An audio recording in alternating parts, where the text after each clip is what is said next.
Hello. In this video, we are going to create a vendor in Sage 300 and see it brought over to Ramp via the Anyware Apps connector. So let's start here in the Sage 300 interface. We're going to go to Vendors.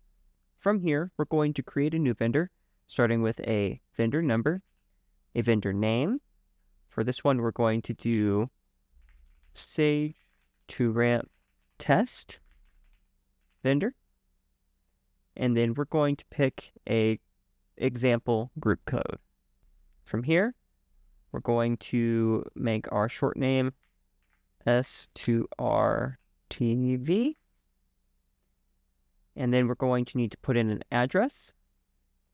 For this, we're going to do 1234 Test Drive, City of Houston, country.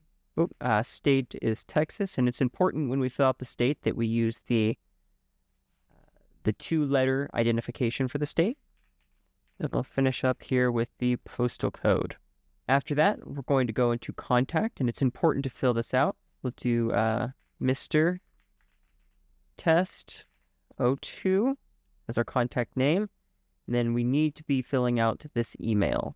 The other thing that is important when creating this vendor within Sage 300 is to ensure that we add an optional field here.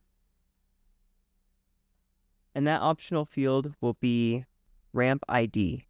We also want to click into value and leave it blank so that the system knows to bring over the ramp ID into Ramp from Sage 300.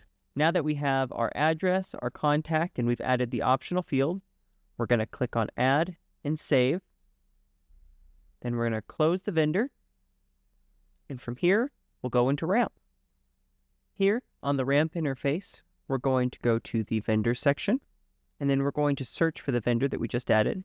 Here we go, Sage to Ramp Test Vendor. We're going to open them up. And here we see some of the information that we put in. Under Contact Details, we can see Mr. Test 02 and the email that I put in. If we go to the Payment and Tax section, we can see here that we have the address I put in. 1234 Test Drive, Houston, Texas. Thank you so much.